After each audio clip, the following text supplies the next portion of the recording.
What's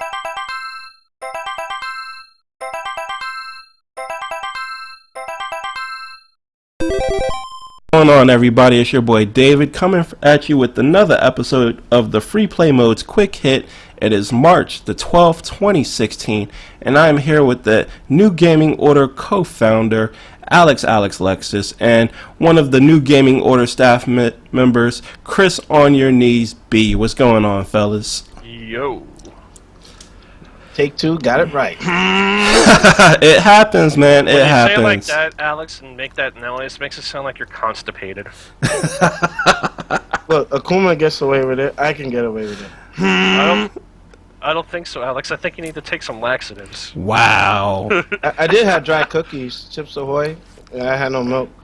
So. Damn. You're trying to say you get constipated from dry cookies? Damn, man, you got problems if that's the case. I'm fucking old. Well, Dave, you have to send me that clip. He admitted it. Oh shit! Yes. I wouldn't say it on New Gaming Order show. No, because I'm gonna add that to my soundboard. Fucking old. But asshole. That's alright. But real talk, I got an interesting topic for both of my guests here that I want to put to them. With the release of The Division on consoles and the PC, Xbox One and PlayStation 4, it brings to mind an interesting thought. Are MMOs and MOBAs, because we have also seen the releases of MOBAs on consoles such as Gigantic and Smite, will they be as viable as their PC counterparts, and will they have the longevity? I know Chris is a PC Master Race guy, so Chris, I'm going to put the question to you, man. Do you think that MOBAs and MMOs will have the same viability on the console as they do on the PC? I'm actually glad we're taking take two on this, because I want to elaborate a little more, because I thought about this. I think certain types of games have a chance to excel. Those that actually play well on consoles. Games like Dota. I never played League of Legends, but I played Dota. That feels very awkward to play on a controller unless they design it that way, or they give the ability to make it to streamline the playing. But a game like Smite, where it plays like a first-person shooter, that game can do very well on console, and I foresee that it will, and I think it has been. But overall, games like, and I mentioned this last time, I'm playing Final Fantasy XIV right now. This is on two consoles, actually on the PlayStation 3, if you can believe it. And from what I've been told, a lot of people blame that for holding back some of the features in the game, which I know that's kind of sucks, but it is what it is. But the main thing with consoles is going to be the limited power. You're going to go into a major city, it's going to take you 3 minutes to load, and you won't even be able to move around because of, or you're moving around at like 2 minutes a second because the processor can't handle it on your console. That's the big issue. All right. So Alex, man, what do you see happening with the influx of MMOs like Destiny and The Division and and Final Fantasy XIV, and the influx of MOBAs like Gigantic and Smite invading the console realm, where those have been traditionally genres that have done well on the PC? Do you think that they will have the same impact on their console counterparts, on console gamers? Right now, no, not the same impact, but it will, because consoles more and more are becoming, the lines are becoming more blurred with PCs.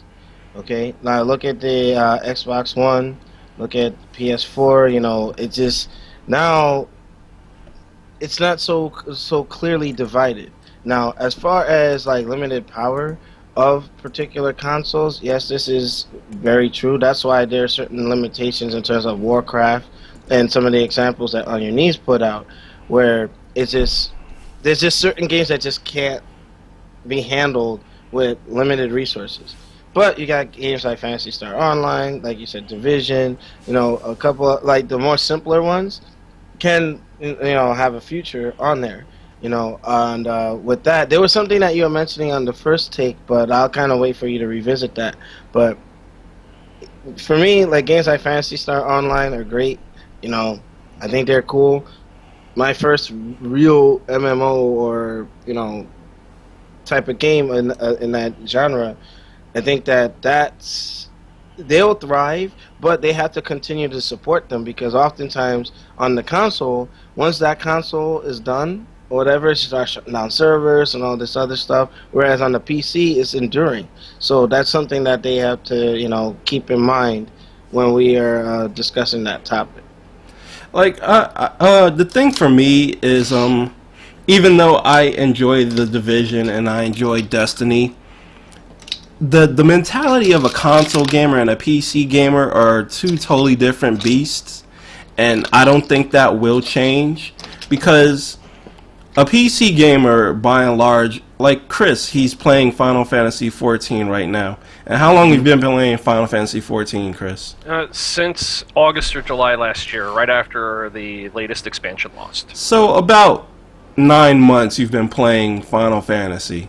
And before you go to the next point, I played WoW for nearly 9 years. Yeah, like, so a PC gamer who is mainly into MMOs and MOBAs, they will dedicate themselves to that particular game for a long period of time. They will play it and play it. They will invest the money into every expansion. They will download every free expansion. Every content that comes out, they will keep it going in order to play those games, because when a PC gamer plays a MOBA or an MMO, that is their game. You don't find them playing many different games outside of whatever MMO they're currently playing or whatever MOBA they're currently playing. That's actually true. I concur with that. It's like you got those folks that it's like, okay, if I drive a Bugatti or like an exotic car, that's all I'll ever drive. You know what I mean? You'll see very little deviation from that. I don't know. That's one thing I really do see with the PC. Oftentimes with the PC gamers, like they're dedicated to their one thing. That's their thing. Yeah, and console gamers are a totally different breed, because I can tell you right off the top, I have roughly 37 Xbox One games, and that includes all the free shit that they've given since the launch of the Xbox One. And I can tell you, I am currently playing, in addition to The Division, I'm getting EA Sports UFC 2 next week, so I'll be playing that. I'm playing NBA 2K16. I'm playing Street Fighter 5. I'm playing a whole bunch of other games. So I don't think MMOs and MOBAs will be as viable on consoles as they are on PCs, because simply the fact that the mindsets of the two different types of gamers are totally different. Like, yes, The Division went on to like shatter Ubisoft sales records as being their fastest selling game at launch, but that's not where an MMO makes its money. An MMO doesn't make its money at launch. It makes its money over the subscription. It makes its money over the life cycle of the game. Like, it makes its money off the expansions. It makes its money off the DLC. Like, World of Warcraft has been out for close to 15 years now. And Has it been that long? Jesus. Yeah.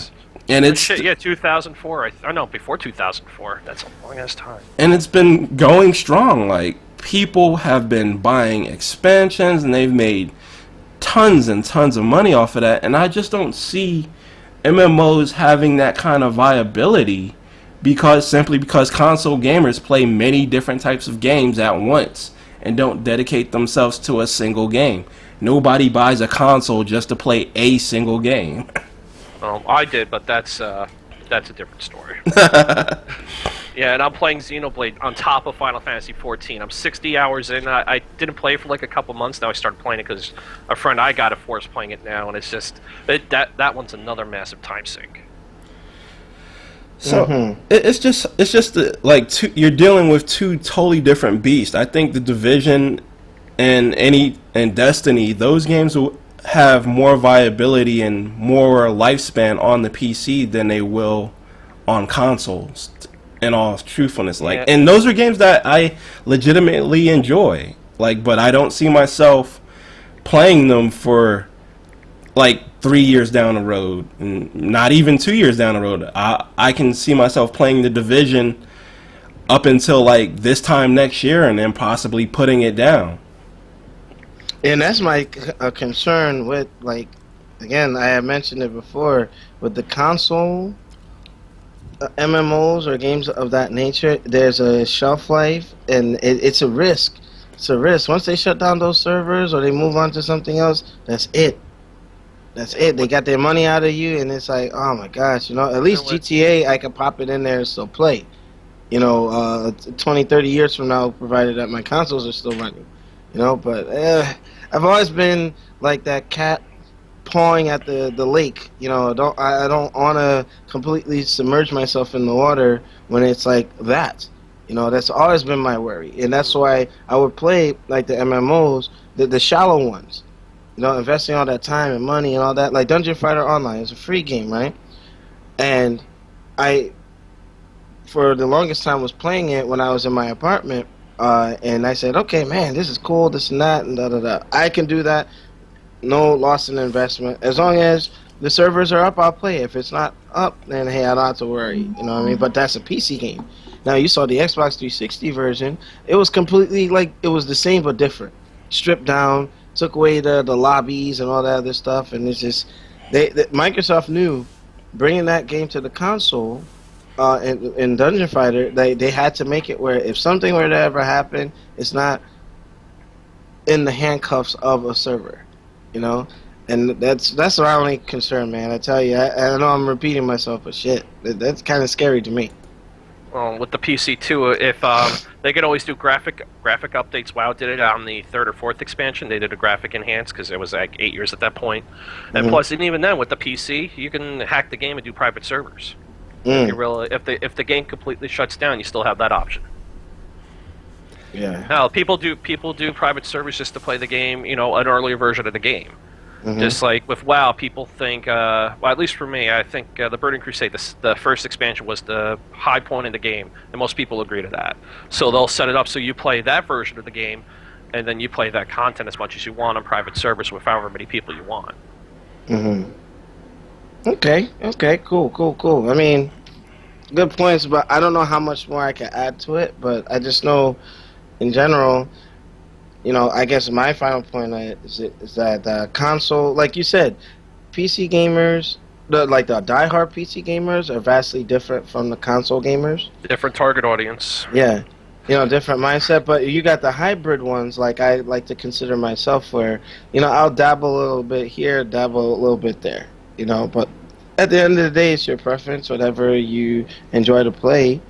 If you want to get on that server and do your thing, that's one thing, but the viability and the longevity, I say that they don't genuinely last as long on consoles than PC. So that's my 2 cents. What I think developers need to be wary of when developing a MMO or a MOBA for the console is like the Division. It plays very, very well. It feels like if you've played any Ubisoft third-person shooter like Splinter Cell within the last 10 years or so, it feels exactly like that. So you're not creating something that's totally foreign to your console gaming audience. But the trick is you have to release content at a regular clip, but not so close to each other where you're alienating people. And I think this is where the season pass for this style of game is a good idea, because it allows you to release all your content in a very small gateway and make the money that you want to make kind of upfront in a way. So when you do release that longevity, when you start to lose players, when the inevitable excitement for your product starts to wane due to the latest and greatest thing coming out for console games, because console gamers have the attention span of a gnat when it comes to gaming. We're always moving on to the next game. They'll have already made their money. This is indeed true. All right. So, Chris, man, any final thoughts before I wrap this up? Wrap it up. What? Wrap it up. Gotta be safe. Unbelievable. Who wants to be safe? Unbelievable. We do not condone the the unsafeness of people on the free play mode show of the quick hit. We do not condone you being unsafe, so wrap it up. Wrap it up, B. Wrap it up. It's like the wrap it up machine on the Dave Chappelle show. Just wrap it up, B. Wrap it up. All right. Cool. No, I don't got much else to add. But yeah, it's for a game, an online game to be successful, MMO type games. Some of the examples Alexlexus, I don't think fall into that. They fall into online games, but they just have to be built for the console to succeed, and even then, they have a built-in shelf life at that point. At least on PC, you have a chance to make changes to entice people to stay longer. But with the consoles, once that generation passes, you either have to give people a free pass on the next console or just abort it. So that's the other thing. The consoles have a built-in lifespan, which I think this generation, because of how far behind the machines are now, I don't think is going to last long. Yeah, that's like a thing that Alex brought up earlier is the console life cycle, and especially with this one, I don't think that the Xbox One or the PlayStation 4 will be around for longer than 3 more years at most. And it all depends on how powerful the next Nintendo console is going to be. I don't think the Nintendo NX, they're predicting that the Nintendo NX is not going to be significantly more powerful than what's out now. It'll be like the Wii U, what it was. It's going to be some. I allegedly heard some weird hybrid portable thing, but we'll have to see what happens. We did a podcast on that on the new Game and Order side of the house with that, where we went into detail and how it's supposed to be equal to the current console. So when the PS5 or the next Microsoft console comes out, it's going to be behind again. But if it's portable, that's another it's okay topic for it to be behind. But that's a different topic. Yeah, but it's like getting back onto the MMOs and the MOBAs. It's like, yeah, for a console, especially with a game like The Division, because The Division's a beautiful looking game. It's like, as a developer, do you really want to waste all these resources and all that work on something that will be put out on a platform with a kind of limited lifespan? That's another thing. Yep. And with I lost my thought. I'm sorry. I fail. Fail. / car failure. crash. Well, for me, I pretty much said what my point on it. Consoles have that shelf life worry as opposed to the PC, and I mean, again, gaming for me, like when we were growing up, like going away from the online stuff, if I purchase something, I still want to be able to play it later. I don't want to feel robbed when the servers aren't up. And to do private service and all that, that's not the casual consumer-friendly thing to do. So yeah, keep. But you're that not a casual, Alex. They don't know that. Well, you're putting me on Green Street, man. Alex is into casual gaming. Oh yeah. Well, you know what? I'm freaking out of here. Good stuff. Well, but that concludes my point. I'm glad you guys stopped by the free play mode quick hit, and I had a good time having you guys on. This is David from the free play mode saying have a good afternoon. Along with my guests is Alexlexus and OnurkneezB. Hoping you have a good afternoon and have fun doing whatever you're able to do. Peace, y'all. Do a Juggernaut style. Well, we're not abrasive like the new gaming order. We're cool, calm, and collected here on the free play mode quick hit. So we're out. Head punch.